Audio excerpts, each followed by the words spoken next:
পেশায় রিকশা চালক, কিন্তু অদম্য মনোবল। বিনা চিকিৎসায় মারা গেছেন বাবা, তাই তো জেদ চেপেছে বানাবেন হাসপাতাল। যেমন ইচ্ছা তেমন কাজ। দীর্ঘ সংগ্রামের পর হাসপাতাল দেখল আলোর মুখ, কিন্তু তার মৃত্যুর পরে এখন বন্ধ হতে বসেছে অসহায় মানুষদের এই চিকিৎসা কেন্দ্রটি। ময়মনসিংহ থেকে জাহিদুল ইসলাম জীবনের তথ্যচিত্রে বাকিটা জানাচ্ছেন মোহাম্মদ সাইফুল ইসলাম।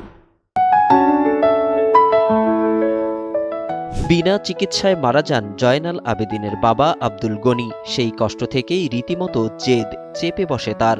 সামর্থ্য নয়, ইচ্ছেটাই বড়। এই ব্রতকে সামনে নিয়ে এগিয়ে যান পেশায় রিকশাচালক জয়নাল। রিকশা চালিয়ে যা পেতেন তা দিয়ে গড়ে তোলেন হাসপাতাল।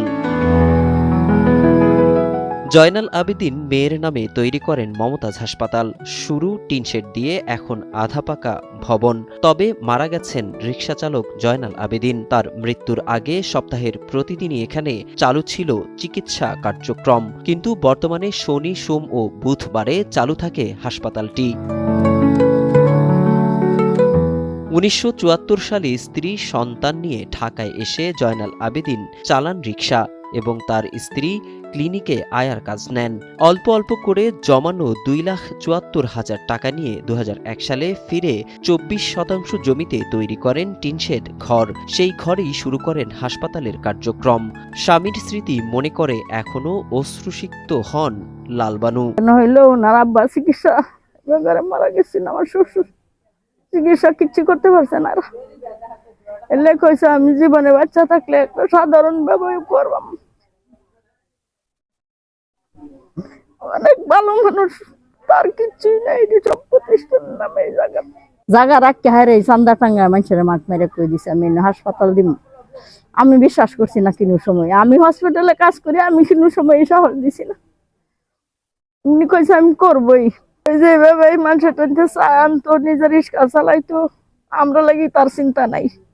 কইছে আমি জনসেবার লাগি আমি করব, তোমরা লাগি আমার চিন্তা নাই। 2008 সালে জেলা প্রশাসনের পক্ষ থেকে সম্মাননা ও পদক এবং 2011 সালে জাতীয় সমবায় দিবসে সংবর্ধনা দেওয়া হয় জয়নাল আবেদিনকে। দীর্ঘদিন ভালোভাবে চলছিল হাসপাতালটির কার্যক্রম, কিন্তু তার মৃত্যুর পরই পাল্টে যায় দৃশ্যপট। বর্তমানে সুইডেন প্রবাসী ছেলের পাঠানো টাকায় কোনো মতে খুঁড়িয়ে খুঁড়িয়ে চলছে হাসপাতালটি। বন্ধের উপক্রম হলেও হাসপাতালটিতে ভিড় করেন নিম্ন আয়ের মানুষরা।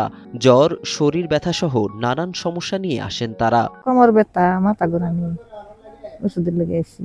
ওষুধ নেই যেতে হাসপাতাল হয়েছি থেকে রিক্সা চালাইয়া হাজারি এই হাসপাতালটা করছি।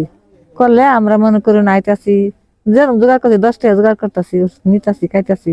হাই প্রেসার, শরীরের ব্যথা, ওরান, ওষুধ না খায় বাঁচি 10 টাকা দেয়া।